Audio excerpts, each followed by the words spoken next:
디모데후서 2장 1절에서 13절까지 말씀 교독하겠습니다. 오늘은 5월 10일 금요일 아침입니다. 디모데후서 2장 1절에서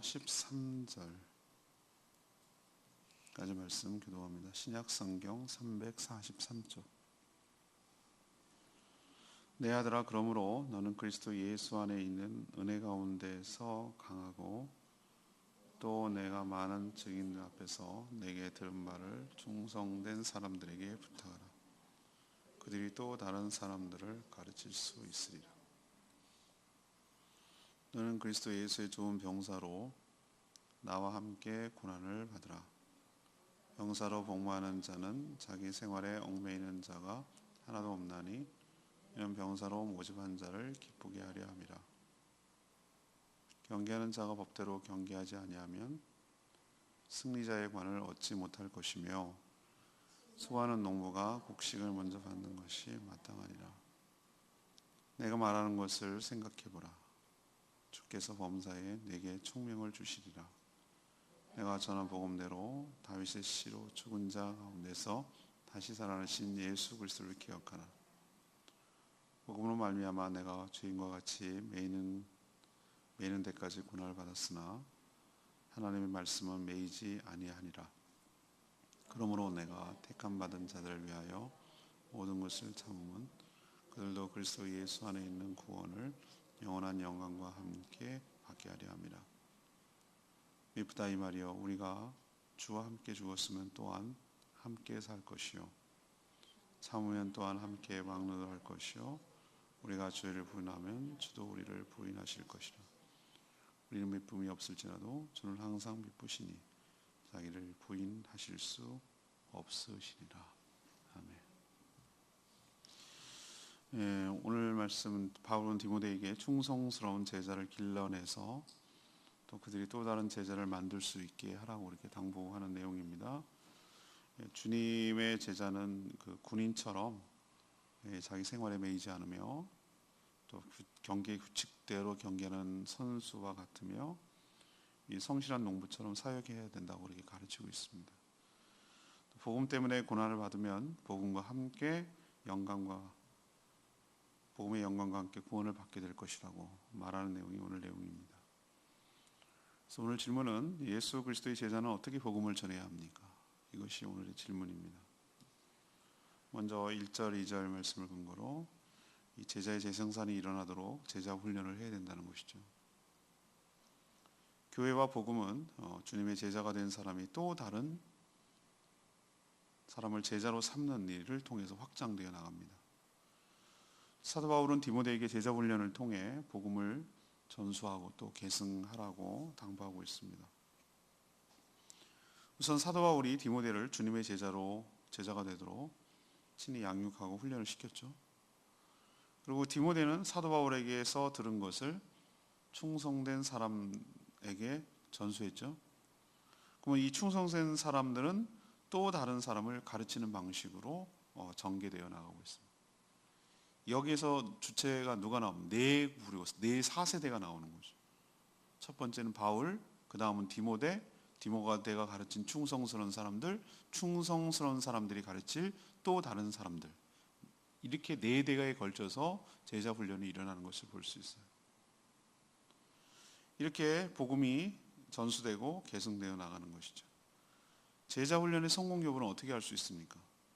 제가 제자 훈련이라고 표현했지만 모든 사역을 말하는 겁니다. 제자 훈련이라고 표현해요. 어제도 묵상했지만 모든 사역의 초점은 영혼 구원하고 주님의 제자 삼는 데 있는 것이. 이 두 가지가 그 자전거 바퀴와 같다고 그랬어요. 앞이 전도에서 복음을 전해서 거듭나게 하고, 내가 거듭나게 하는 건 아니지만 아무튼 복음을 전해서 그 영접하고 주님의 자녀로 태어나게 하는 것이 이게 1차적인 목적이라면, 그럼 낳기만 하고 버려둘 거예요? 이게 얼마나 무책임한 거냐 말이죠. 우리가 참 조심해야 될 것은 필요합니다. 길거리 전도 필요하고 해요. 이제 복음단체에서 많이 해요. 그러나 거기서 끝나면 안 돼요. 그래서 교회가 필요한 거예요. 교회가 어머니 같은 역할을 하는 거예요. 복음만 전해놓고 영접하고 무책임하게 놔두면 안 돼요. 그렇게 하면 죽어요, 영혼이. 교회가 길러야 돼요. 그래서 교회 공동체가 필요한 거예요. 두 번째 할 일이 자전거 뒷바퀴와 같은 것이 바로 제자 훈련이에요. 주님의 제자로 양육을 시켜야 될 거 아니에요. 그러면 제자 훈련을 잘했는지 안 했는지, 사역을 잘했는지 안 했는지를 어떻게 할 수 있는가? 그걸 어떻게 합니까? 그 성공 여부는 제자 삼은 자가 또 다른 제자를 품고 나아서 길러내는 것. 여기까지 가면은 이건 성공한 거예요. 제 말 이해하시죠? 여기까지 성공한 거예요. 어떤 강아지가 있어요. 이 강아지가 잘 성장하고 했다는 걸 어떻게 할 수 있습니까? 커가지고 새끼를 낳는 거예요. 어미개가 되는 거예요. 그러면 얘가 어미개가 되면은 안 되고 어미개가 되어서 새끼를 잘 키워내는 거예요. 키워내서 그 새끼가 또 다른 어미개가 됐을 때 3대를 걸쳤을 때 이 첫 번째는 성공했다라고 말할 수가 있는 거예요.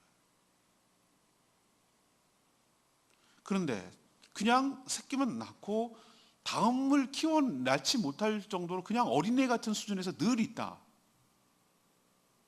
다른 사람을 제자 삼지 못한다. 그것을 품어내지 못한다. 그것을 낳지 못한다. 그거는 위해가 문제예요. 제대로 제자 훈련을 못 시킨 거예요. 그래서 오늘 2절에 얘기하잖아요.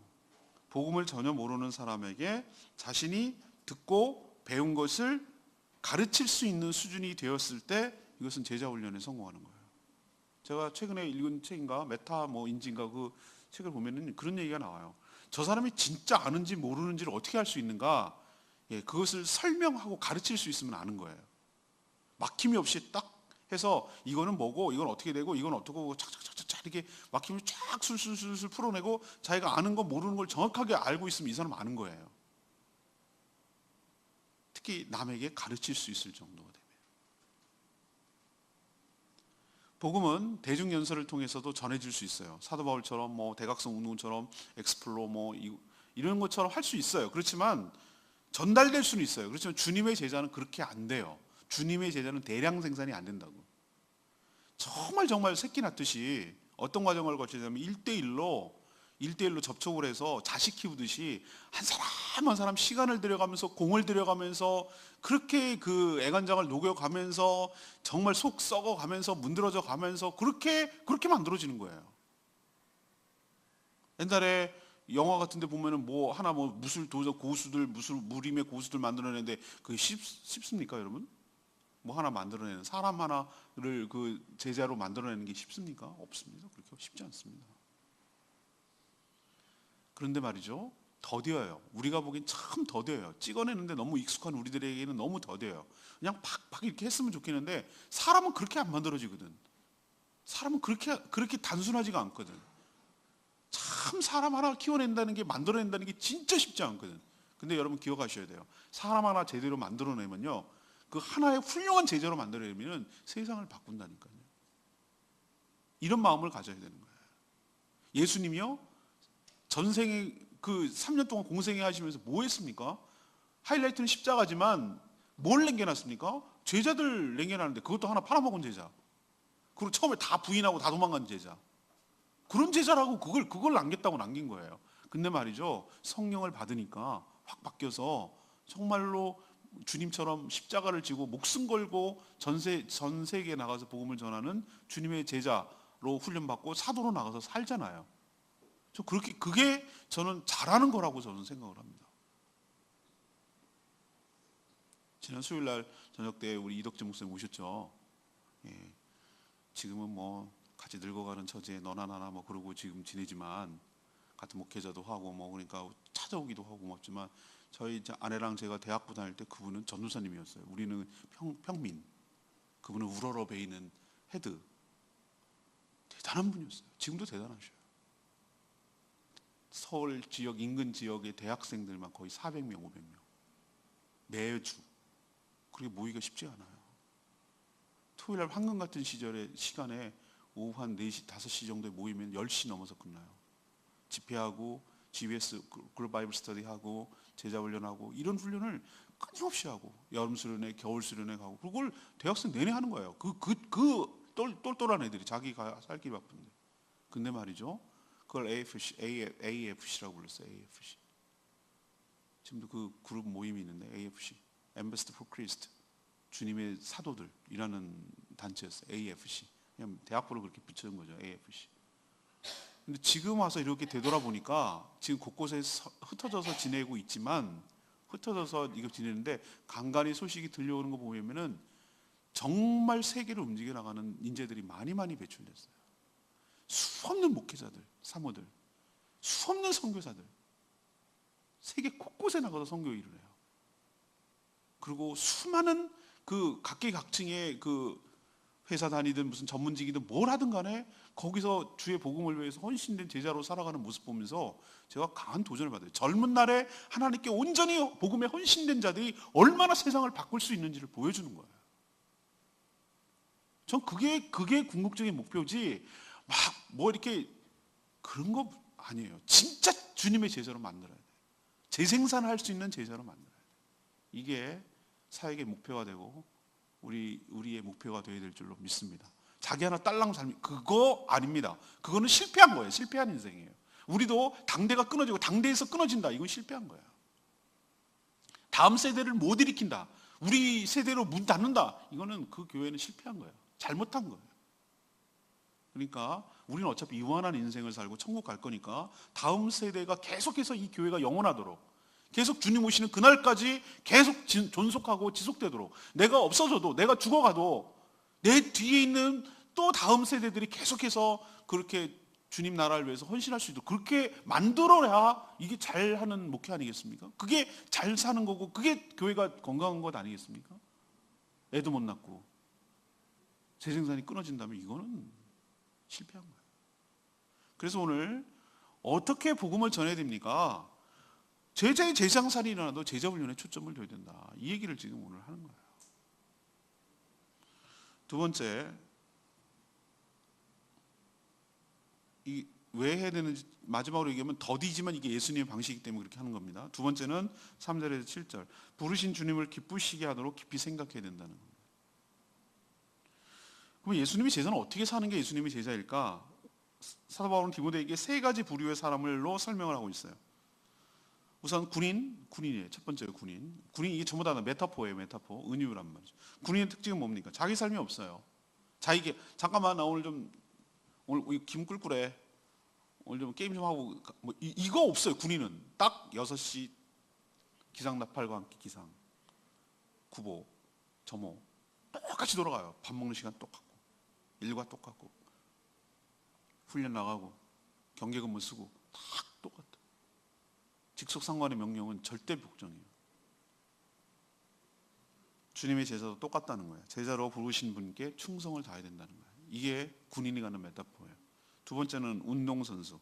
운동선수는 뭐를 해야 됩니까? 규칙대로 해야 돼요. 경기 규칙대로 안 하면, 반칙과 편법을 쓰면, 경기하면 이겨도 그건 승리의 관을 얻지 못해요.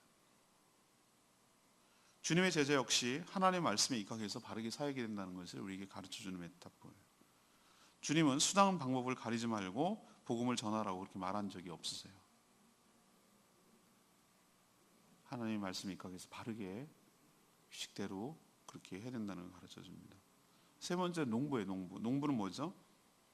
농부가 당장 씨 심을 때 결실을 얻습니까? 바로바로 즉각적인 결과가 안 나타나요. 이게 또 될지 안 될지도 몰라요. 그렇지만 그런 노고, 그런 애씀, 수학부터 생각하지 말고 수학을 기대하면서 믿음을 가지고 행하는 거죠. 근데 그 마지막 결실, 추수 때가 되면 그 혜택을 가장 먼저 보는 사람이 농부입니다. 그렇죠? 여러분 보십시오. 뭐 열매를 따고 그러면 제일 먼저 보잖아요. 혜택을 가장 먼저 보는 거예요. 수고한 자의 혜택이에요. 이렇게 주님은 복음을 위해 수고한 일꾼의 노고를 헛되이 돌려버리지 않게 하겠다는 믿음을 가지고 살아가는 자, 이게 농부가 하는 메타포예요. 그 말은 복음을 전하는 사람의 삶을 책임진다는 뜻이에요. 종은 이처럼 군인이든 운동경기 선수이든 농부이든 누구를 생각합니까? 주님을 생각합니다. 자신을 이렇게 불러주신 그 주님을 생각합니다.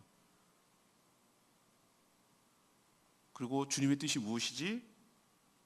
그것을 깊이 생각하라고 오늘 얘기를 하고 있어요. 오늘 몇 절에 나옵니까? 7절인가요? 7절에 내가 말하는 거 디모데한테 하는 말입니다. 잘 생각해 봐라. 그러니까 주님이 생각해 보라는 것은 내가 왜 이 말을 하는 것인지를 다 잊지 말고 그 의도가 뭔지를 잘 알라는 거죠. 그러면 7절에 주께서 범사에 너에게 뭘 주시리라? 총명을 주시리라. 주님을 묵상하고요. 주님이 뭘 기뻐하시지? 주님이라면 어떻게 할 것이지? 주님이 뭐 어떻게 하는 걸 원하시지라고 깊이 기도하면, 이건 제 경험상으로 나오는 건데, 깊이 그걸 생각하면 하나님께서 지혜를 주실 줄로 믿습니다. 정말이에요. 이건 이게 거짓말이 아니라는 걸 내가 경험해서 알잖아요. 나를 부르시고 나를 세우시고 나에게 맡기신 그 주님이 어떻게 기뻐하시지? 주님이 뭘 원하시지? 주님이 원하시는 건 뭐지? 라는 것을, 그 주님의 마음을 자꾸 주님을 떠올리면서, 주님이라면 어떻게 하실 것이지? 주님이라면 내 옆에 계시다면 나한테 뭐라고 얘기하실 것이지? 주님을 깊이 생각하는 거예요. 그러면 주님의 마음이 내 마음 가운데 부어져요. 부어진다고. 제 말을 좀 믿으셔야 돼요. 그래서 이 생각이 난다고. 어떻게 해야 될지 생각이 나는데, 그게 알고 보면 주님이 주시는 지혜와 총명이에요. 그걸 그대로 순종하면 돼. 그러면 하나님께서 선한 길로 인도하여 주실 줄 믿습니다. 설령 예기치 못한 일이 생길 수도 있어요. 그런데 나중에 되돌아놓고 보면은, 그렇게 하길 잘했어. 그렇게 하는 게 하나님 기뻐하시는 일이었어요. 이게 은혜 아니겠어요? 인도해 주시는 방법? 그러니 오늘 두 번째로 여러분이 사역자들에게 어떻게 사역을 해 나가야 되는가, 복음을 전해야 되는가, 부르신 주님, 나를 부르신 주님을 뭐하도록? 기쁘시게 하도록 깊이 그분을 생각하는 저와 여러분 되기를 원합니다. 세 번째는 8절에서 13절까지 말씀인데요, 복음대로 될 줄로 믿고 복음 때문에 고난도 받아야 된다는 거예요.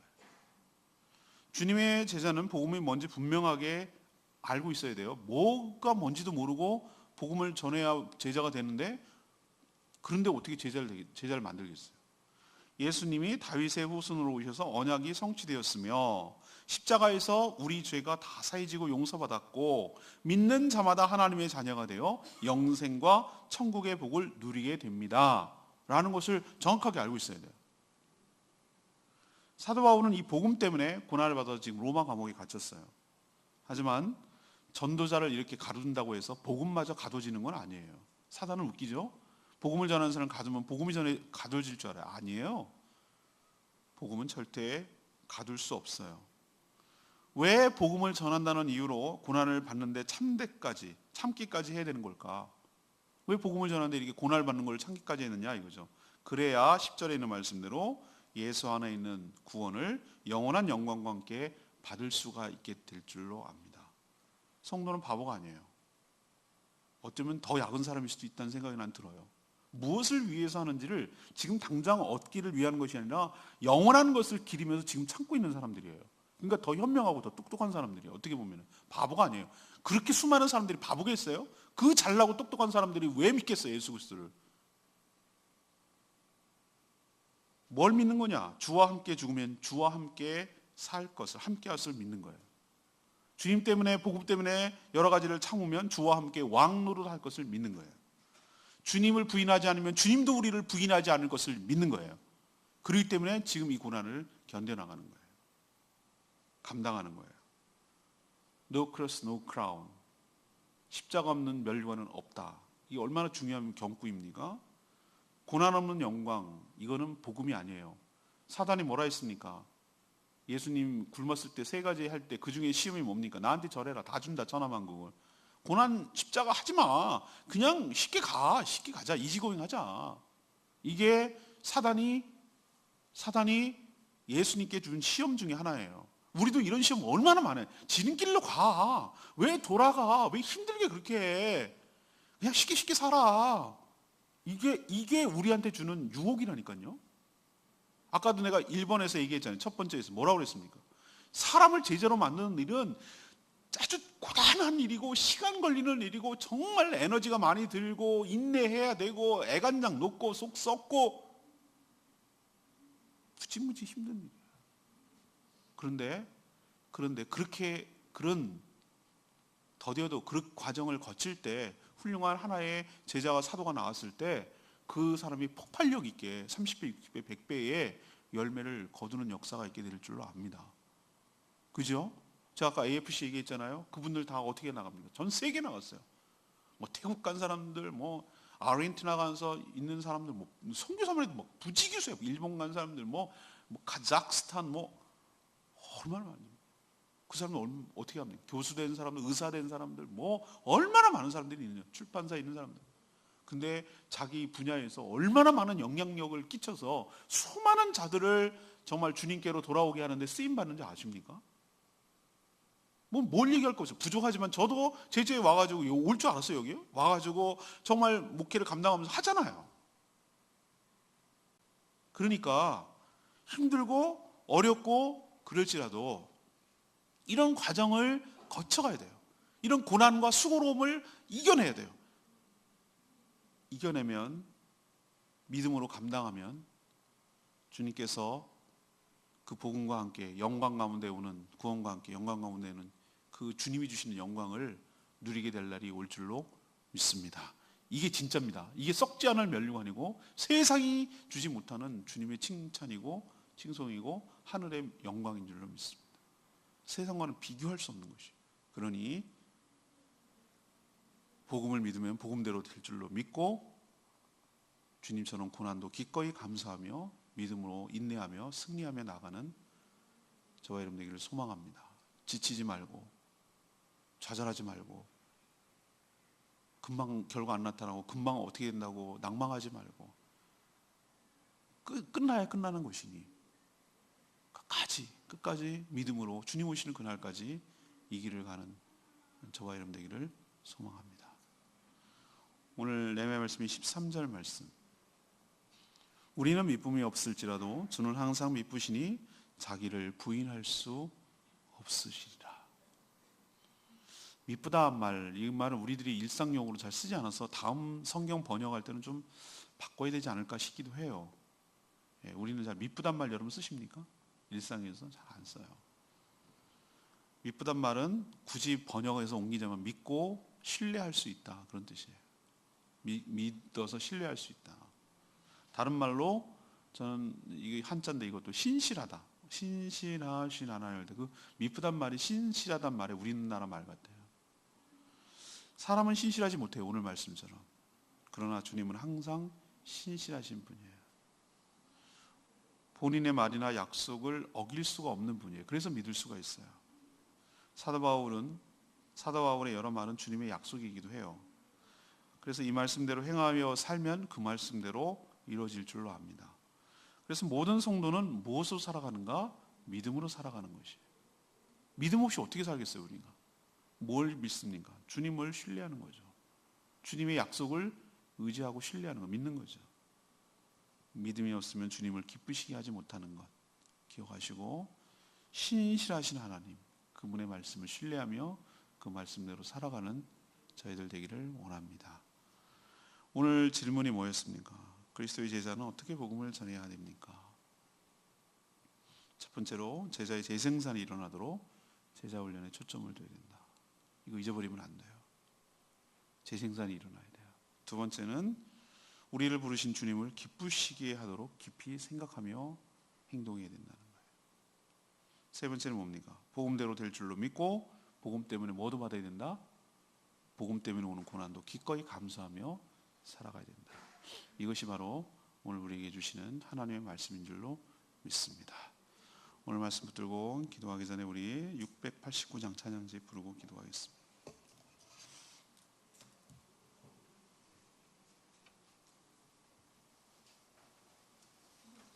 찬양지 689장. 나 주님의 기쁨 내기 원하네.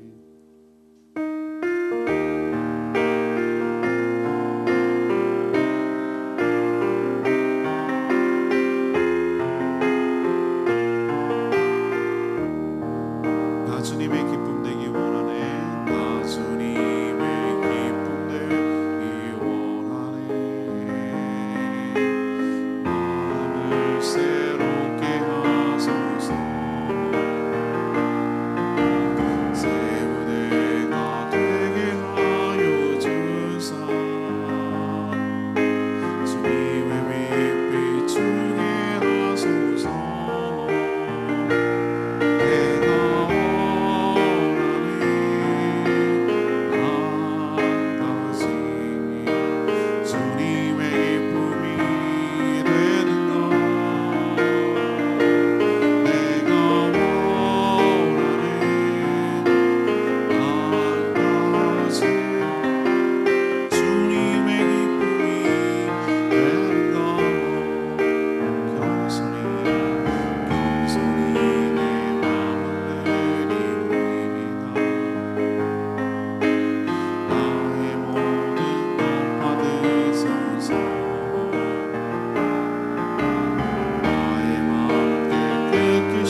날이 올 겁니다.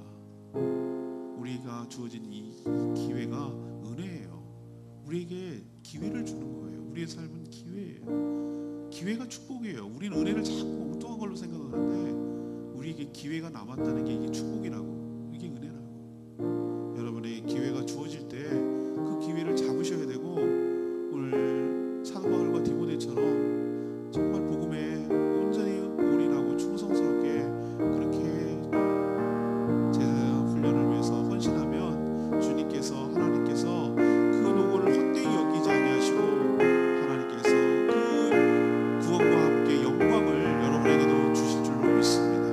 그 세상과 비교할 수 없는 것이에요. 우리 그것을 알기 때문에 참고 또 인내하고 기다리고 또 견디고 이겨내는 거예요. 당장의 결과가 안 나타나도 그 미래를 바라보며 그 신실하시고 미쁘신 하나님의 약속을 기다리며 나아가는 게, 이게 신앙생활이에요. 여러분도 믿음을 가지고 좌절하지 마시고 무엇을 내가 해야 될지 하나님 옆에 기도하면서 총명을 구하시고 그 지혜대로 살아가고 순종하고 매일매일의 삶이 지속적으로 진실하게 살아갈 수 있도록 해달라고 다 같이 주여 외치며 기도하겠습니다. 주여 아버지,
저희가 주님의 제자로 살기를 원합니다.